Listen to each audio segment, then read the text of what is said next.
Cambodia اور Thai land نے ایک دوسرے کی فوج پر 26 اکتوبر کے جنگ بندی معاہدے کی خلاف ورزی کا الزام لگایا۔ پنوم پین میں وزارت دفاع نے حالیہ حملے میں 7 شہری ہلاک اور کئی زخمی ہونے کا دعویٰ کیا ہے، جبکہ بینکاک نے الزام لگایا ہے کہ سرحد پار توپ خانے کی گولہ باری سے گھروں کو نقصان پہنچا ہے۔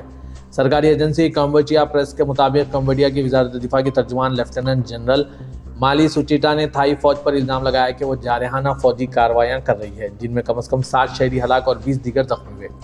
انہوں نے تھائی فوج پر الزام لگایا کہ انہوں نے جنگ بندی اور اس مشترکہ اعلامیہ کی خلاف ورزی کی ہے جس پر دونوں وزرائے اعظم نے 26 اکتوبر کو امریکی صدر ڈونلڈ ٹرمپ اور ملیشیا کے وزیر اعظم انور ابراہیم کی موجودگی میں دستخط کیے تھے۔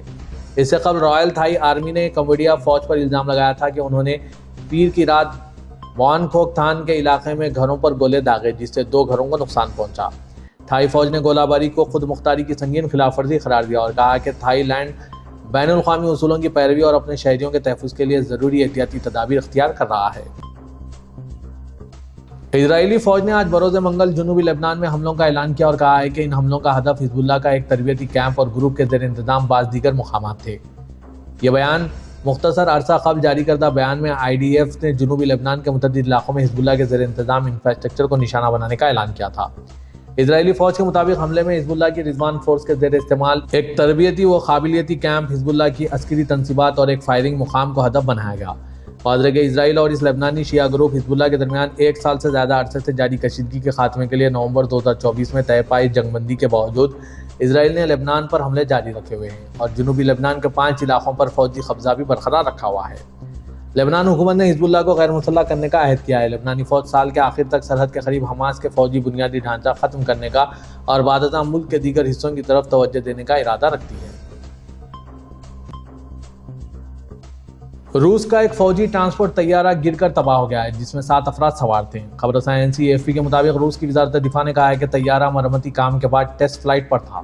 روس کی سرکاری خبر رساں ایجنسی تاس کے مطابق تاحال یہ معلوم نہیں ہو سکا ہے کہ طیارے پر سوار 7 افراد میں سے کوئی زندہ بچ سکا ہے یا نہیں۔ سرکاری میڈیا نے روس کی وزارت دفاع کا بیان نقل کیا ہے جس میں بتایا گیا کہ آج اونو ریجن میں مرمتی کام کے بعد ٹیسٹ فلائٹ کے دوران AN-22 فوجی ٹرانسپورٹ طیارہ گر کر تباہ ہو گیا۔ بیان میں مزید کہا گیا کہ طیارہ ایک غیر آباد علاقے میں گرا ہے۔ وزارت دفاع نے کہا ہے کہ علاقے میں ملبے کی تلاش کے لیے ٹیم بھیج دی گئی ہے جبکہ واقعے کی تحقیقات بھی شروع کر دی گئی ہے۔ اونو ریجن روسی دارالحکومت ماسکو سے 200 کلومیٹر مشرق میں واقع ہے۔ بتایا جا رہا ہے کہ طیارے کے گرنے کا روس کی یوکرین کے خلاف جاری جنگ سے تعلق کا امکان نہیں۔ شام کے شہریوں نے طویل عرصے سے حکمرانی کرنے والے بشار الاسد کے زوال کی پہلی سالگرہ کو بڑے ہی جوش و خروش اور شہروں میں آتش بازی اور پرجوش تقریبات کے ساتھ منایا ہے، جبکہ 14 سال کی جنگ کے بعد دیرپا آزادی اور سلامتی کے لیے نئی امید پیدا ہوئی ہے۔ شام کے صدر احمد شرح نے پیر کو دمشق میں بڑے ہجوم سے خطاب کرتے ہوئے کہا تھا کہ ملک نے اپنی تاریخ کے ایک تاریک باب کو پلٹ دیا ہے اور اب ایک روشن مستقبل کی طرف دیکھ رہا ہے۔ الشرح نے اسد حکومت کے متاثرین کے خاندانوں کو انصاف فراہم کرنے اور ایک جامع شام کی تعمیر کا وعدہ کیا ہے۔ فرقانہ تشدد، بار بار اسرائیلی حملوں اور گہرے اقتصادی چیلنجوں کے باوجود شامی شہری اب بھی بڑے پیمانے پر پراعتماد ہے کہ اسد خاندان کی کئی دہائیوں کی ظالمانہ حکمرانی کے خاتمے نے استحکام کے ایک نئے دور کو جنم دیا ہے۔ سعودی عرب اور قطر نے ایک معاہدے پر دستخط کیے ہیں جس کے تحت خلیج کے دونوں ریاستوں کے درمیان اپنی نوعیت کا پہلا ہائی سپیڈ ریل لنک قائم کیا جائے گا۔ سعودی ولی عہد شہزادہ محمد بن سلمان اور امیر قطر شیخ تمیم بن حمد الثانی نے ریاض میں ملاقات کی ہے جو سعودی قطری رابطہ کونسل کے فریم ورک کے تحت منعقد ہوئی۔ ریاض کے قصر یمامہ میں سعودی ولی عہد اور امیر قطر نے سعودی قطری رابطہ کونسل کے 8ویں اجلاس کی مشترکہ صدارت کی۔ بعد ازاں ولی عہد شہزادہ محمد بن سلمان اور شیخ تمیم بن حمد الثانی کی موجودگی میں سعودی وزیر ٹرانسپورٹ اور لاجسٹک سروسز انجینئر صالح جاسر جبکہ قطری وزیر مواصلات شیخ محمد بن عبداللہ آل ثانی نے معاہدے پر دستخط کیے۔ ہائی سپیڈ ریلوے لنک ریاض کے کنگ سلمان انٹرنیشنل ایئرپورٹ کو دوحہ کے حمد انٹرنیشنل ایئرپورٹ سے جوڑے گا جس سے دونوں دارالحکومتوں کے درمیان سفر کا دورانیہ صرف 2 گھنٹے رہ جائے گا۔ گورنر اسیر ریجن شہزادہ ترکی بن طلال بن عبدالعزیز کی سرپرستی میں امریکہ میں متعین سعودی سفیر شہزادی ریما بنت بندر بن سلطان بن عبدالعزیز نے عوام کے ساتھ مل کر KSA انیشیٹو کا افتتاح کرنے میں شرکت کی۔ سعودی پریس ایجنسی کے مطابق اس مہم کا مقصد تمام اقسام کے سرطان سے بچاؤ کے حوالے سے آگاہی بڑھانا ہے۔ یہ مہم صحت سب کے لیے کے نعرے کے تحت آبھا شہر کے 8 اسٹریٹ واک وے میں منعقد ہوئی۔ اس موقع پر شہزادی ریما بنت بندر نے کنگ خالد یونیورسٹی کے سربراہ ڈاکٹر فالح بن رجاء اللہ سلمی گورنریٹ کے سیکریٹری محمد بن سلطان بن جریس اور متعدد سرکاری و نجی اداروں کے رہنماؤں کی موجودگی میں طلبہ کی آگہی مارچ کا مشاہدہ کیا۔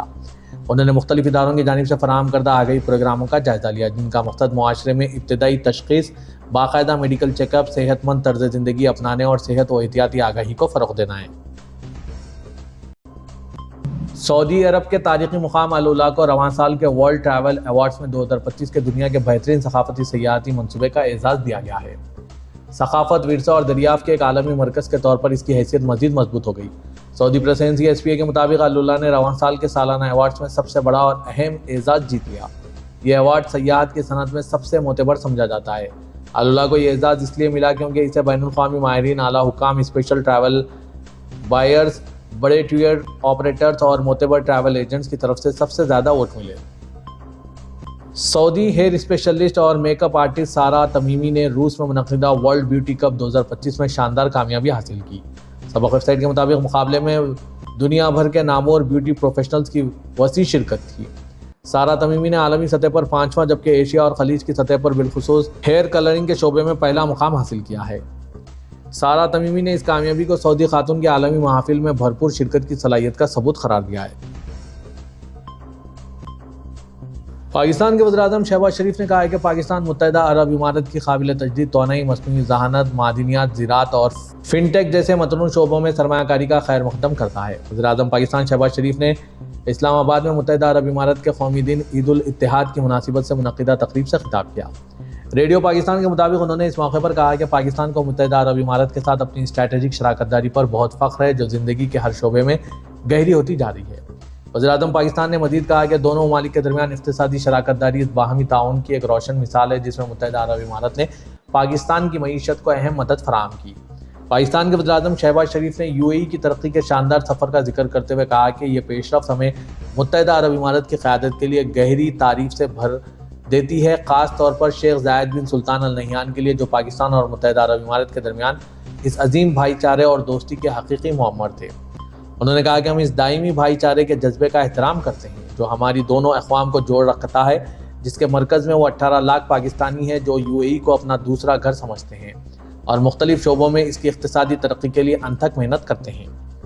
متحدہ عرب امارات کی عوام اور حکومت کو مبارکباد دیتے ہوئے شہباز شریف نے خواہش ظاہر کی کہ آنے والے سال پاکستان UAE اور وسیع خطے کے لیے مزید گہرا تعاون، زیادہ خوشحالی اور دیرپا امن لائے۔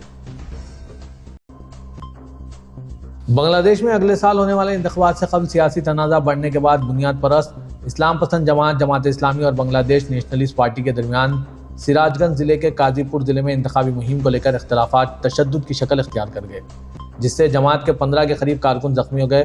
مقامی میڈیا نے آج منگل کو یہ رپورٹ کیا۔